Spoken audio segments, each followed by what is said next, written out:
বিবাহক লৈ আজিৰ দিনত এটা ডাঙৰ সমস্যাৰ সৃষ্টি হৈছে কিয়নো প্ৰশ্ন উঠে হয় এজন খ্ৰীষ্টিয়ান ল'ৰা বা এজনী খ্ৰীষ্টিয়ান ছোৱালী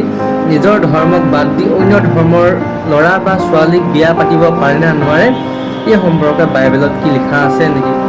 নে আমাৰ বাইবেলত লিখা আছে নে নাই নে অন্য ধৰ্মৰ মানুহে জানিব বিচাৰে বা আমিও কেতিয়াবা জানিব বিচাৰোঁ ময়ো নাজানো একচুৱেলি মই সেই বিষয়টো জানিবৰ কাৰণে মই বাইবেলখন এখন মেলি চাওঁ আৰু এই কথাটো জনাৰ আগতে বিয়া পাতিব পাৰে না নাই এই কথাটো জনাৰ আগতে আমি বাইবেলখননো কি বস্তু সেই আমি জানিবলৈ চেষ্টা কৰা উচিত সকলোৱে জানে আৰু গম পায় চাগে বাইবেল এখন হৈছে আত্মিক কিতাপ যিখন কিতাপ পঢ়িলে মানুহে আত্মিক দিশত শক্তিশালী হয় বা বলৱন্ত হৈ যায় মানুহে ভাগি পৰা মানুহবিলাক বা সেইবিলাকো শক্তিশালী হয় গতিকে সেইখন হৈছে আত্মিক কিতাপ আৰু আমি যেতিয়া নেকি এজনী ছোৱালী বা এজনী ল'ৰা খ্ৰীষ্টিয়ান ল'ৰা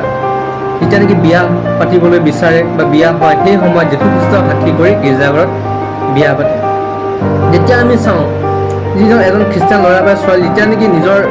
ধৰ্মটো পালন কৰে ধৰি লওক দেওবাৰ হ'লে গীৰ্জালৈ যায় ব্ৰত ৰাখে বা প্ৰাৰ্থনা কৰে বা ঈশ্বৰৰ বাণীৰ প্ৰতি চলে কিন্তু যেতিয়া নেকি বিয়াৰ সময়ত যদি সেই নিয়মটো যদি অৱমাননা কৰে যে বাইবেলৰ মতে নচলে তেন্তে যিমানে ব্ৰত ৰাখক বা প্ৰাৰ্থনা কৰক সেইবিলাক ব্যৰ্থ হৈ যায় কিয়নো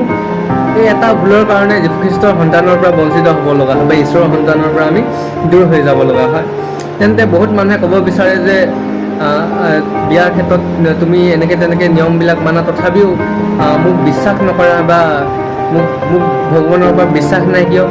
ভগৱানৰ ওপৰত বিশ্বাস নাই নহয় ভগৱানৰ ওপৰত বিশ্বাস আৰু ভৰসা আছে কাৰণে ঈশ্বৰৰ বাণীৰ প্ৰতি আমি লক্ষ্য ৰাখি আমি চলিবলৈ চেষ্টা কৰোঁ কিছুমান অন্য ভাই ভনীসকলে ক'ব বিচাৰে যে ভগৱানৰ ওপৰত বিশ্বাস নাই নেকি চ' বিশ্বাস ভগৱানৰ ওপৰত বিশ্বাস আছে কাৰণে বা ভৰসা আছে কাৰণে আমি বাইবেলৰ নিয়মবিলাক আমি ফ'ল' কৰিব বিচাৰোঁ গতিকে ভাই ভনীসকলক এইটোৱে উত্তৰ যে বাইবেলত লিখা আছে ছান পাউলুছে লিখিছে আপোনালোকে বেয়া নাপাব আমি বাইবেলৰ নিয়মটোহে ক'ব বিচাৰিছোঁ চ' নিজৰ ধৰ্মৰ কথা ক'ব বিচাৰিছোঁ ছান পাউলুছে লিখিছে কৰিন্থিয়ানকে অধ্যায় চেপ্টাৰ 6 অনুবাক্য 14 পৰা 15 লৈকে অবিশ্বাসী আৰু বিশ্বাসীৰ মাজত সংযুক্ত নহ'ব অসমানভাৱে ধাৰ্মিকতা আৰু অধৰ্মৰ লগত কি মিলজুল আৰু পোহৰ আৰু অন্ধকাৰৰ লগত কি সংগতি আছে যিহেতু চাওক আমি নিজে পোহৰ যীশু খ্ৰীষ্টক আমি যেতিয়া নেকি আমি গ্ৰহণ কৰি লওঁ সেই তেতিয়াৰ পৰা আমি পোহৰ ৰাস্তাত চলিবলৈ বিচাৰোঁ আৰু যেতিয়া আমি নিজে পোহৰ হোৱাৰ পিছত আনক পোহৰৰ ৰাস্তা দেখুৱাব লাগে একচুৱেলি যদি আমি নিজে পোহৰ হৈ কিনে যদি অন্ধকাৰত পৰোঁ তেন্তে সেইটো আৰু আমি ঈশ্বৰৰ সন্তানৰ পৰা বঞ্চিত হৈ যাওঁ সেইটো কাৰণে কৈছে অবিশ্বাসীয় के साथ असमान जुए में न जुटो क्योंकि धार्मिकता अधर्म के साथ क्या मिलजुल বুলি কৈছে জ্যোতি আৰু অন্ধকাৰ के साथ क्या संगति এই বাণীটো পঢ়ি যাব আপোনালোকে মই লগাই দিম স্ক্ৰীনত গতিকে চাওক আমাৰ একমাত্ৰ যুদ্ধ এজনী ছোৱালী বা এজনী ল'ৰাৰ বা এজনী মানুহৰ লগত নহয় আমাৰ প্ৰথম যুদ্ধ হৈছে চেতানৰ লগত যিবিলাক চেতান আনক্লিন স্পিৰিট হৈছে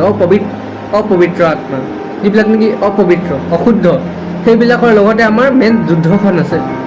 চেতানৰ লগত কোনো মানুহৰ লগত নহয় আৰু আমি চেতানৰ পৰা আমি বিজয় হ'বলৈ কাৰণে কেৱল মাত্ৰ প্ৰাৰ্থনা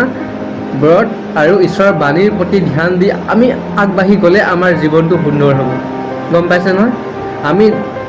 সেইটো কাৰণে কৈছে চক বিয়াক বাৰু ক্ষেত্ৰত যেতিয়া নেকি এজনী ল'ৰাটো যদি হিন্দু হয় মই যদি হিন্দু ল'ৰা মই যদি ধৰ্ম খ্ৰীষ্টিয়ান ল'ৰা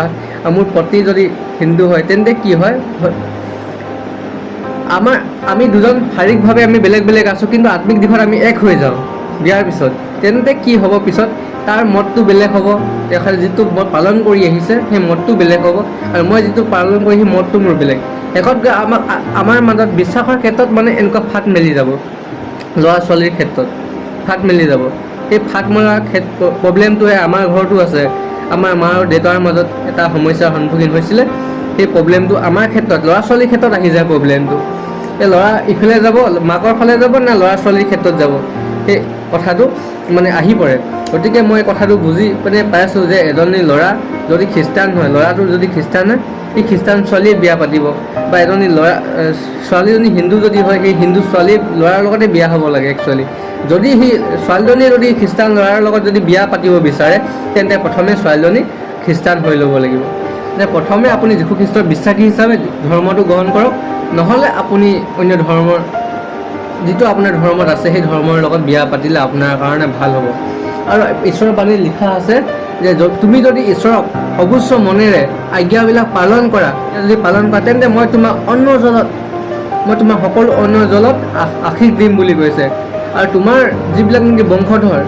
সেইবিলাক বৃদ্ধি পাব, লগতে যিবিলাক খেতি মাটি বাৰী আছে সেই সকলোবিলাক তোমাৰ অধীন হ'ব, লগতে তোমাৰ সকলোবিলাক বংশ বৃদ্ধি হোৱাৰ লগতে তোমাৰ শস্যবিলাক উৎপাদনক্ষম হ'ব।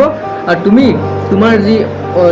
তোমাৰ যিখিনি ভূমিত থাকে এই ভূমিবোৰৰ তুমি অধিকাৰী হ'বা বুলি কৈছে। যদি আমি ঈশ্বৰৰ বাণীৰ প্ৰতি ধ্যান দিওঁ, তেন্তে আজি মোৰ ক'বলগীয়া আৰু আপোনালোকৰ মনত অস্পষ্টভাৱে প্ৰশ্নবিলাক যিবিলাক উদয় হয় সেই প্ৰশ্নবিলাকৰ উত্তৰ দিব পাৰিলোঁ বুলি মই ভাবিলোঁ। যদি আমি পৰা নাই, যদি কিবা কুৱেশ্যন আছে আপোনালোকে প্ৰশ্ন কৰিব পাৰে।